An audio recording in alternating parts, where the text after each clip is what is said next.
Olá, começa agora o podcast semanal do Imagem e Credibilidade, junto com o Jornal de Brasília, levando até você toda semana os principais fatos da capital federal, com análise, com comentário, também com bastidores, e sempre trazendo um convidado ou uma convidada, como no caso hoje, temos a Júlia Schiafarino. Me corrija se eu falei corretamente, porque é uma pernambucana arretada, uma jornalista extremamente competente que é editora-chefe no Congresso em Foco, no qual ela leva as suas matérias ao conhecimento de todos nós com uma profundidade da investigação que é muito necessária aqui em Brasília. E a gente vai falar de política. Este conteúdo basicamente é feito sobre estes fatos que ocorrem na capital federal. Lembrando a vocês que nós gravamos este conteúdo sempre às sextas-feiras. Portanto, hoje é dia 29 de abril, mas você assistirá provavelmente amanhã,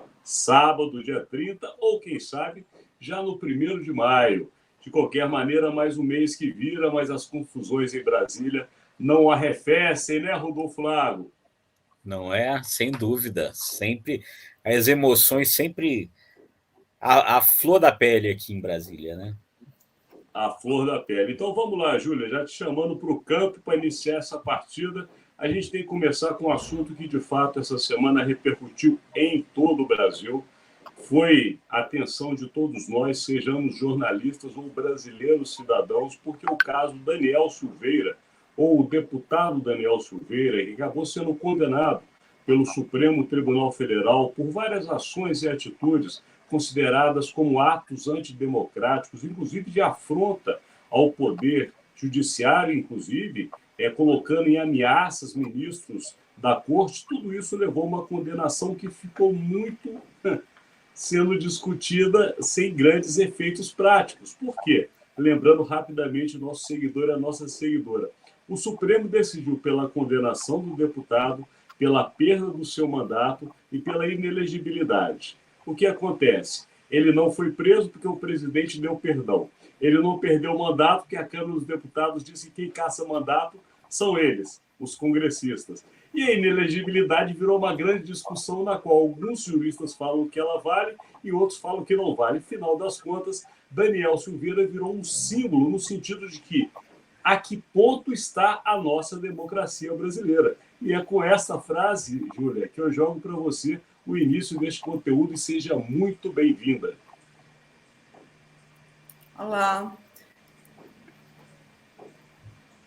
Olá, Alexandre. Tudo bom, Rodolfo? Prazer estar com vocês hoje.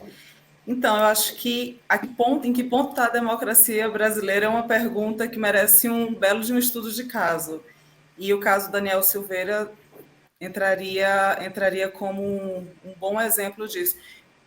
Eu acho que o Supremo ele pegou Daniel Silveira para um exemplo pedagógico e, no fim das contas, se criou uma tensão, se intensificou uma tensão com o Palácio ainda maior. E Bolsonaro, mérito seja dado, soube usar isso de uma maneira muito estratégica. Se a gente volta um pouquinho, algumas semanas, a gente vai lembrar que o Brasil estava discutindo o quê? Um suposto esquema de corrupção no Ministério da Educação, suposto pagamento de propina a pastores, que levou, inclusive, à queda de um ministro. E aí a gente tem toda uma mudança de foco. Bolsonaro ele fez uma coisa que ele consegue fazer com muita maestria, que é mudar a atenção, pautar a agenda e trazer temas que são temas polêmicos, temas delicados, numa escalada que muitas vezes é perigosa, afinal de contas a gente está falando do mandatário do país, ou seja, é uma pessoa que tem poder de voz. Então, ele consegue fazer isso com uma maestria muito grande e, por vezes, muito, vou usar aqui uma palavra tensa, que é perigosa mesmo. Então, assim, a gente teve esse caso do Daniel Silveira e a reboque dele vieram uma série de declarações, uma série de movimentos que precisam ser analisados com muito cuidado. A gente teve, por exemplo, essa semana um evento no Palácio que foi uma homenagem a uma pessoa que foi condenada pelo Supremo, com direito, inclusive, à exibição de uma graça como forma de troféu. Então, isso é um gesto muito forte e que pode desembocar, inclusive, em anistia a outras pessoas que são estratégicas para a campanha de Bolsonaro, como, por exemplo, blogueiros. A gente tem o Alan dos Santos e até mesmo parlamentares que são hoje investigados pelo Supremo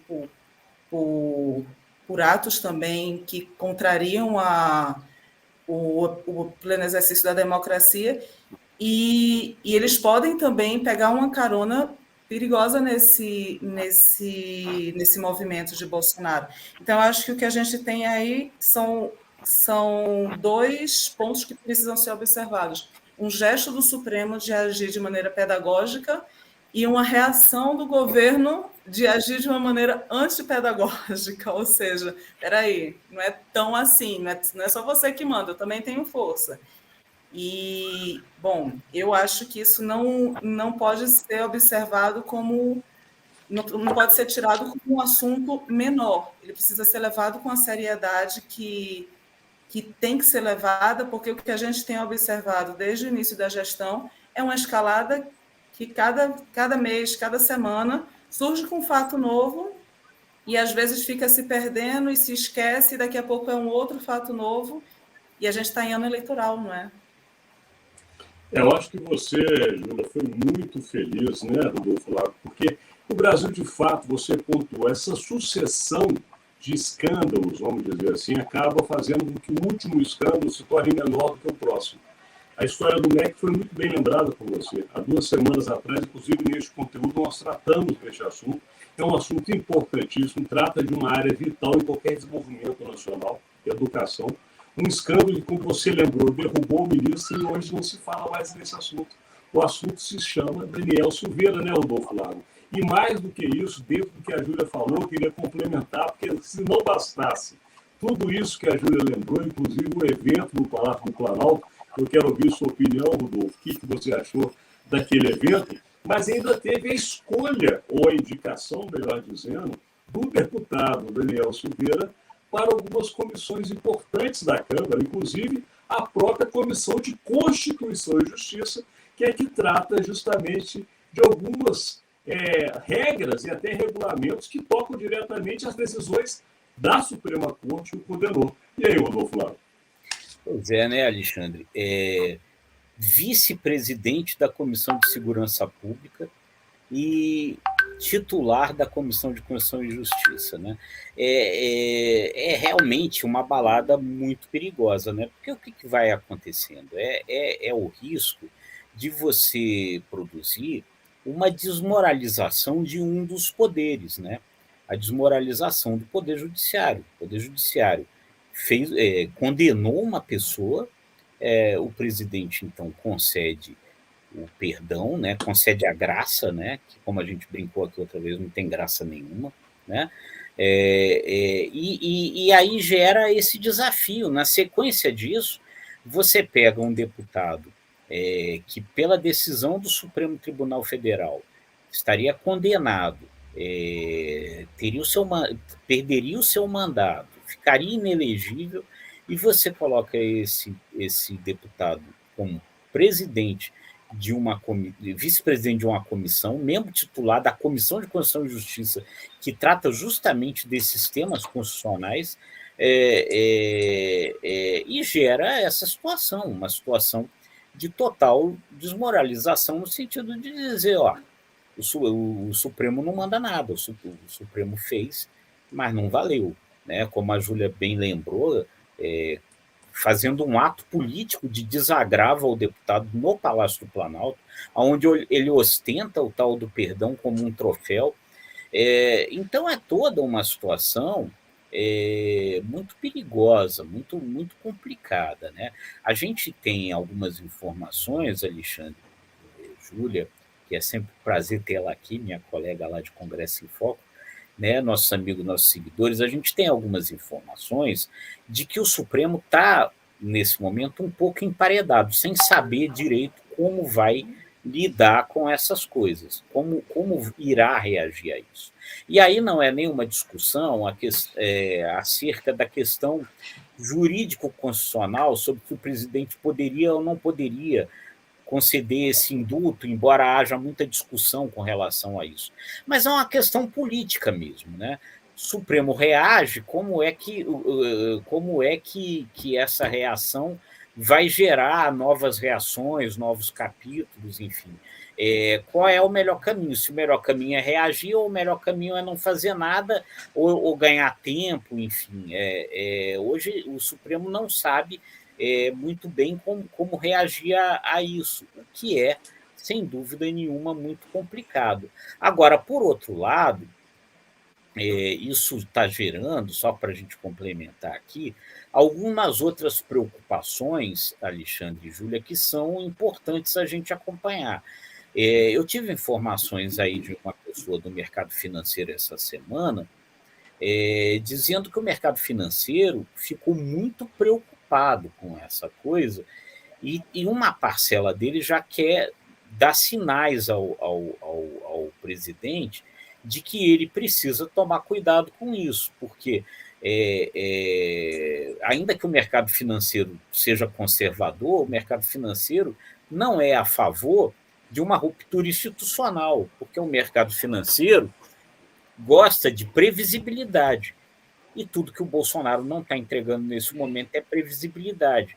Então já tem sinais aí no sentido de dizer, olha, ou você para com isso, ou você pode começar a perder apoios e o país pode começar a perder investimentos. Então isso é uma coisa a se observar. Uma outra questão também importante é que parte aí da base do Bolsonaro não está muito comemorando isso, está meio preocupada com isso. O Bolsonaro comemora, acha que ele teve uma bela vitória em cima do Supremo, disse ontem que estava muito feliz e orgulhoso do que ele tinha feito, mas existem ali algumas pessoas próximas dele que têm analisado o seguinte, que isso daí fala muito bem ao eleitorado raiz do Bolsonaro, né? Mas não fala ao eleitorado que o Bolsonaro precisa buscar para conseguir se aproximar do Lula, que é esse eleitorado mais de centro. Parte desse eleitorado pode ter ficado assustada com isso, porque não deseja esse tipo de radicalismo. Então, tem muita gente preocupada com isso. Agora, aí acham, só terminando, só concluindo, acham que aí existe um aspecto dessa questão que o Bolsonaro poderá explorar e já está explorando, que foi o excesso do Supremo. O Supremo teria talvez sido excessivo demais ao condenar a 8 anos e 9 meses de prisão o Daniel Silveira por um crime de opinião, né? Quando, na verdade, muita gente que comete homicídio não fica 8 anos e 9 meses na prisão. Então, tenta-se trabalhar esse tipo de argumento para tentar convencer esse eleitor de centro com relação a essa coisa. Mas é uma balada perigosa. Com relação a essa decisão que você coloca, e alguns juristas, de fato, e também analistas, têm feito essa observação de que talvez a pena tenha sido exagerada, né? Se colocou peso demais numa decisão que poderia ter sido menor, de qualquer maneira. O que me chama a atenção, Rodolfo, Lauro e Júlia, é o seguinte: o país está vivendo um momento, e não acho que é só o Brasil, o mundo como um todo, de banalização das situações que sempre foram consideradas graves.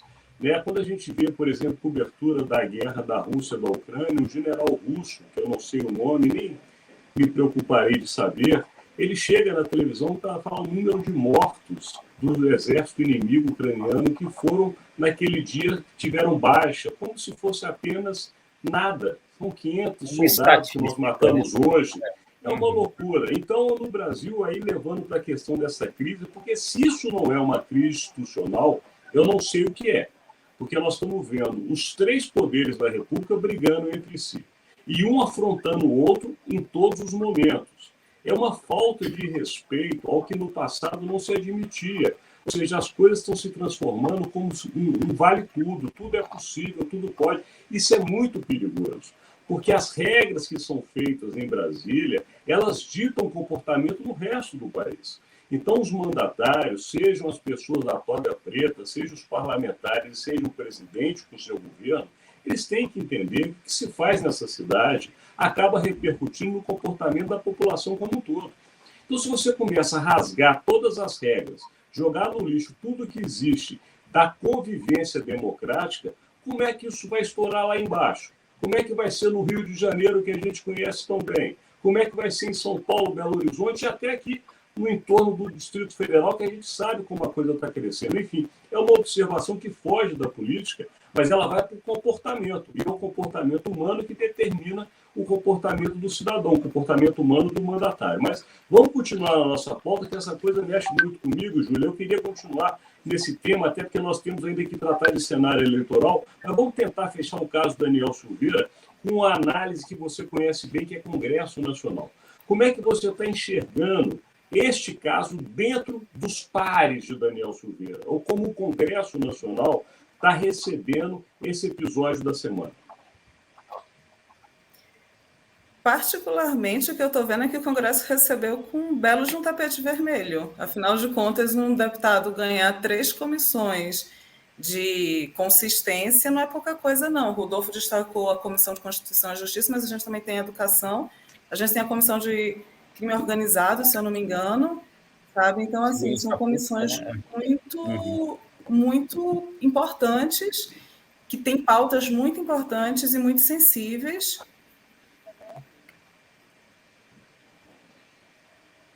Eu acho que houve um probleminha com a Júlia, hein, Mas você já segue no raciocínio, porque você também conhece o Congresso muito bem. Ela falou uma coisa que me chamou a atenção: tapete vermelho para Daniel Silveira. É a sua leitura, Rodolfo? A partir do perdão concedido pelo Bolsonaro, que já era um desafio ao Supremo, né, o Congresso vai na mesma linha de desafiar também, né, quer dizer, essa base bolsonarista do Bolsonaro, em vez de colocar água na fervura, jogou gasolina. Porque pega esse deputado e coloca como membro titular da Comissão de Constituição e Justiça, na Comissão de Segurança Pública, na Comissão de Educação, ou seja, amplia o desafio, né, Alexandre? Você acha, desculpa te interromper, mas é uma curiosidade que pode ser do nosso seguidor e seguidora também. Você acha que o processo... Nós estamos falando de um ano que está terminando daqui a pouco. E o mandato termina daqui a pouco, porque é o último ano de mandato parlamentar. Você vê a possibilidade do mandato de Daniel Silveira ser, de fato, votado, não estou dizendo nem cassado, tá? Ser colocado em votação no plenário a tempo? Não vejo. Acho que não há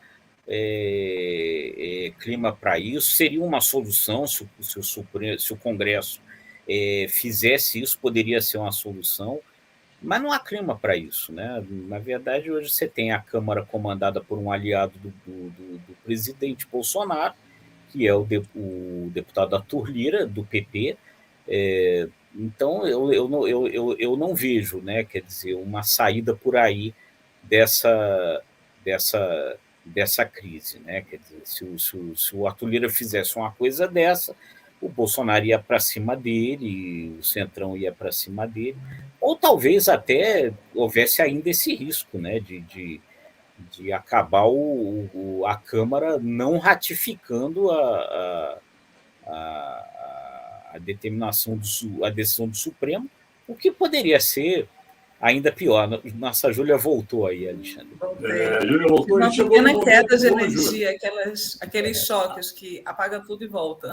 Acontece com todos nós. Mas foi bom você ter chegado, porque a gente estava justamente dando fechamento no caso do Daniel Silveira, e foi na hora que você saiu, para a gente já poder passar para a segunda pauta. A gente estava justamente finalizando, o Rodolfo também posicionou sobre essa questão que você colocou muito bem do tapete vermelho, e se você quiser fechar esse argumento, fique à vontade.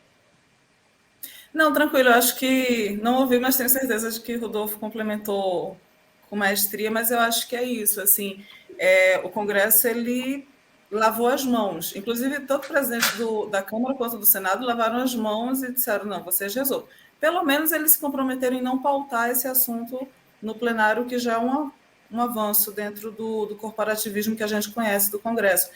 E só para não me estender muito, eu acho que o que precisa ser observado agora é o movimento da oposição.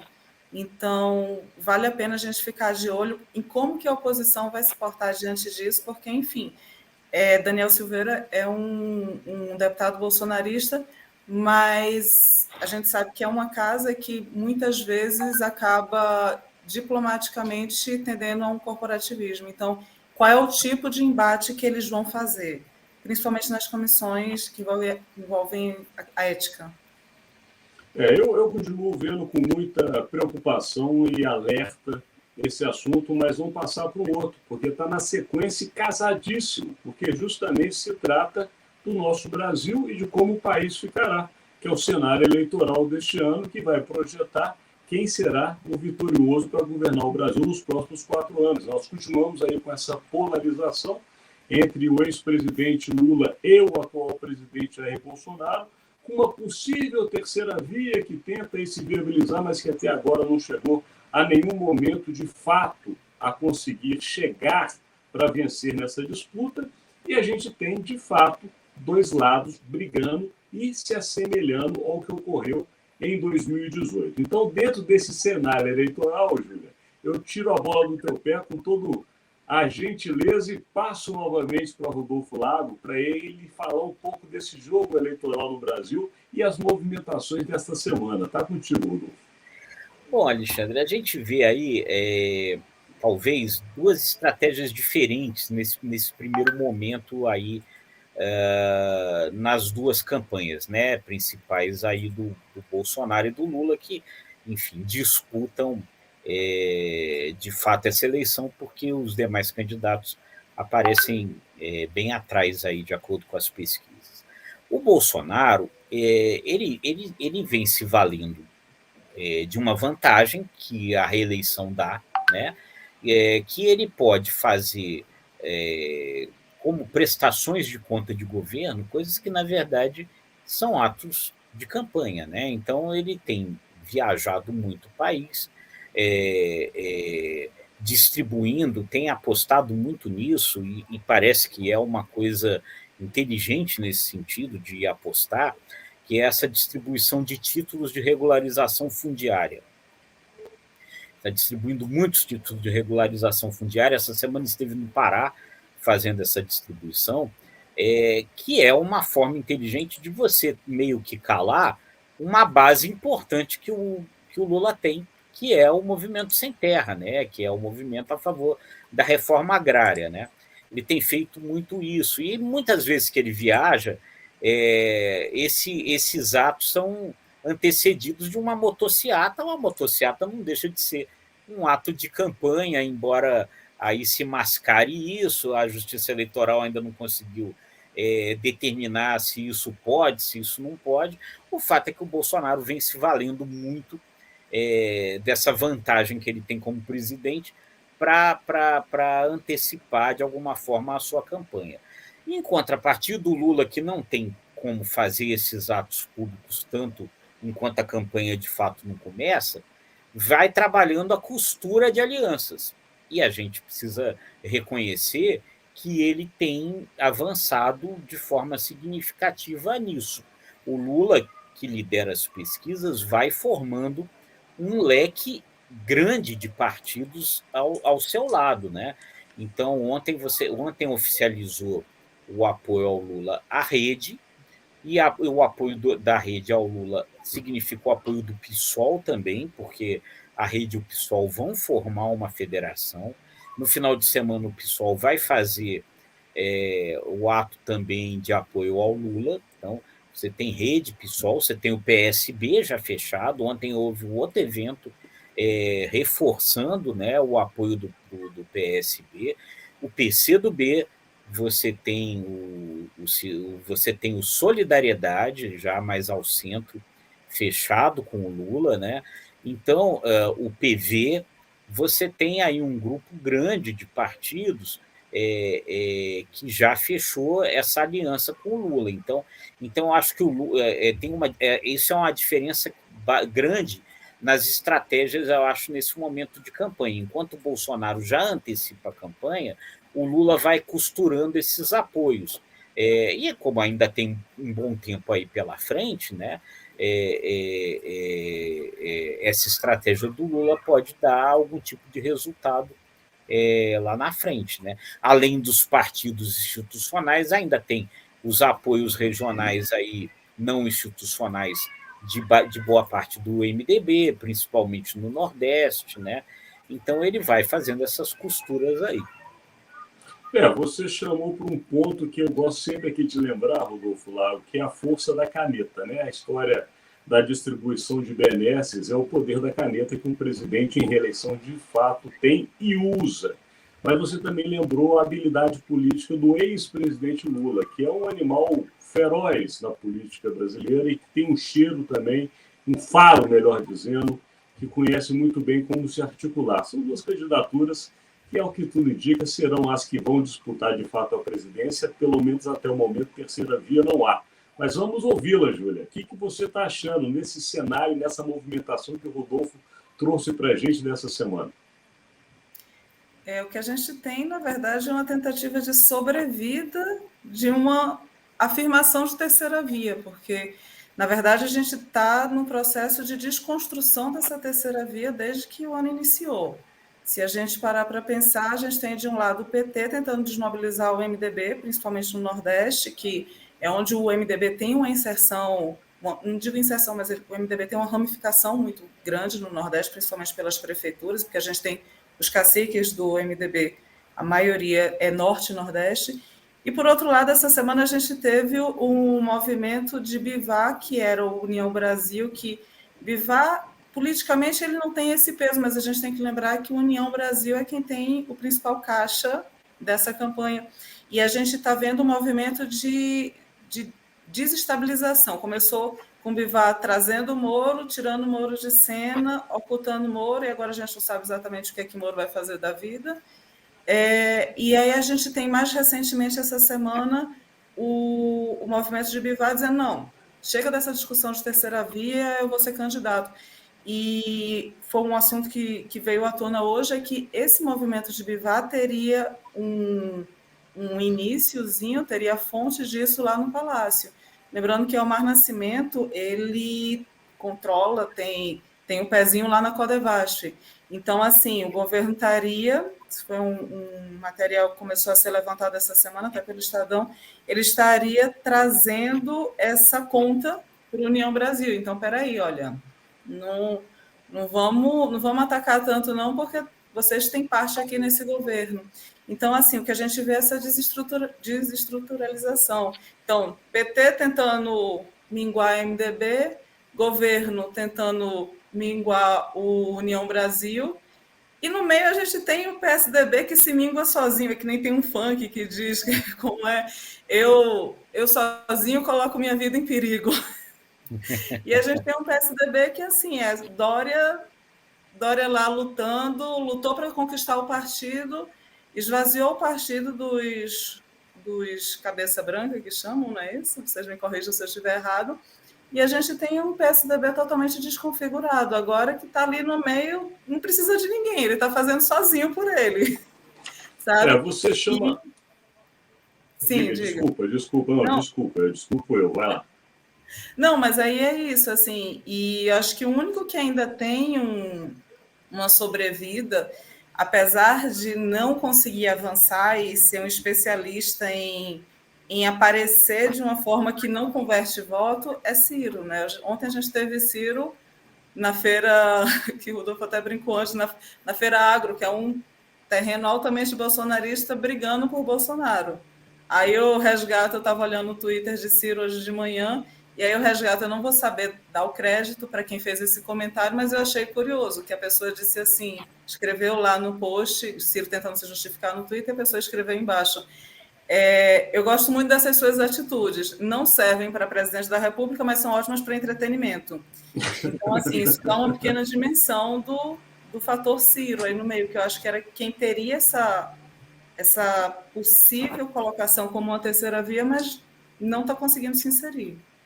Eu acho que você fechou muito bem. Eu vou tentar complementar para a gente finalizar essa pauta, que é justamente do cenário eleitoral, porque quando você coloca a questão Ciro, que chega a ser engraçada, de fato, o Ciro é um player importante de todas as eleições. E ele tem esse papel nas eleições, mas ele não consegue sair justamente desse lugar que ele mesmo construiu para ele. E ele fica preso, parece que na própria armadilha. Mas indo para Dória, está muito interessante, porque o Dória está completamente perdido. Ele está tão perdido que agora ele já não sabe mais se ele agrada ao PT ou se ele desagrada o PT, porque até sinalizações no sentido de ir para uma candidatura de apoio ao ex-presidente Lula já foi feita. Ou seja, o PSDB não consegue se resolver, como você bem colocou. Os outros partidos também estão aí nas suas negociações sem uma definição, colocando claramente União Brasil, mas você puxou por um ponto que esse é fundamental. O eleitor, e aí no nosso caso aqui neste conteúdo, o nosso seguidor e a nossa seguidora precisa entender. A Júlia trouxe uma coisa importantíssima que é o bastidor do poder. A gente tem que entender e fazer uma leitura de Brasília com conhecimento do bastidor do poder. Quando a Júlia coloca uma questão que parece menor entre o Bivar e um membro do governo federal, ela traz, na verdade, à tona o que move a política, que são os interesses, e principalmente os interesses de poder que acabam resultando em interesses financeiros. É isso que amarra as alianças. É esse tipo de negociação que tira um cara da disputa e coloca outro. Então, Júlio, eu quero te parabenizar, porque esse bastidor é maravilhoso. Muitas vezes o seguidor não para olhar nesses pequenos detalhes de Brasília, e nós, né, Rodolfo Lago, há anos, é justamente onde a gente mais olha, porque é dali que sai a decisão. E, de fato, o Bivar pode estar fazendo um movimento completamente articulado desde o primeiro momento e ninguém estava desconfiando, mas agora também está chegando à tona. Vamos lá, Rodolfo Lago, nós chegamos também ao final do nosso momento aqui de análise. A gente gostaria de continuar, os temas são sempre muito bons, mas nós temos que ir, Júlia, para aquela projeção do que você acredita que seja o principal fato na próxima semana, ou a notícia que você acredita que vai repercutir nos jornais, na mídia como um todo. Está contigo, sua projeção. Bom, inicio então. Na verdade, eu não vou dizer o fato ou a notícia, eu acho que é um assunto que a gente tem que ficar de olho aí para não fugir do tema eleições, que eu confesso que é o meu preferido. A gente tem, a partir da próxima semana, na verdade começou nessa semana, Lula meio que saiu um pouquinho, começou a sair da caverna um pouquinho, começou com essa vinda a Brasília, então, a partir da próxima semana a gente tem uma intensificação dessas agendas, a previsão é que a partir do dia 7, se eu não me engano, comecem agendas de viagens e reuniões. E não só Lula, a gente tem Lula, mas a gente também tem a previsão, acho que para quarta-feira ou quinta-feira, Bivar deve dar algum anúncio. Terça-feira a gente vai ter, está previsto uma agenda de Simone Tebet também. Então, assim, e o próprio Dória, que está com a promessa de sair do reduto São Paulo para se fazer conhecido. Então, vale muito a pena observar como é que vai ser a agenda dos candidatos, lembrando que há uma previsão para o dia 18 se chegar a um nome de uma terceira via. Então, acho que todos esses movimentos eles estão sendo pensados no dia 18. Apesar de que tem gente que diz, não, pode ser que a gente espere mais um pouco. Mas, assim, acho que tanto essa semana que vem quanto a próxima, elas vão ser muito estratégicas para ver como que os candidatos vão se portar ante o eleitorado fora das redes sociais, fora da televisão, que é o famoso tete-a-tete. Acho que é quando eles começam, de fato, a irem para a rua. E, consequentemente, Bolsonaro. Será que ele vai dar mais títulos de... Como é títulos de posse, não? Como foi que o Rodolfo estava puxando? Regularização fundiária. De regularização fundiária? Então, vamos lá. Já da sua projeção, já vamos para a projeção dele. Rodolfo Lago, está contigo. Vamos lá. Eu acho que a gente precisa seguir prestando atenção nessa balada dos desafios aí do presidente Bolsonaro ao judiciário e vice-versa, né? Hoje tem o Congresso Foco está trazendo uma reportagem da Vanessa Lippelt, que é uma coisa que é importante a gente dar atenção, porque mostra um pouco por onde que, de repente, se explicam essas contestações aí do governo Bolsonaro, dos seus aliados ao judiciário como um todo e à justiça eleitoral. O Congresso Foco pediu a uma plataforma chamada Bot Sentinel que verificasse contas de aliados, contas do Twitter de aliados do presidente, que tiveram um crescimento assustador, astronômico nos últimos dias, né? E verificou, segundo o Bot Sentinel, que 7 entre 10 desses novos usuários que contas de aliados do presidente Bolsonaro, como Carla Zambelli, Damares Alves, Tarcísio de Freitas, 7 entre 10 desses novos usuários são robôs. Olha só essa notícia, hein? Que maravilha, Rodolfo Lago. Seguidor e seguidora, então você já está sabendo aqui o movimento das redes e muito do que se fala hoje, que não haveria novamente, o que marcou o Brasil de 2018, pode estar voltando com força total.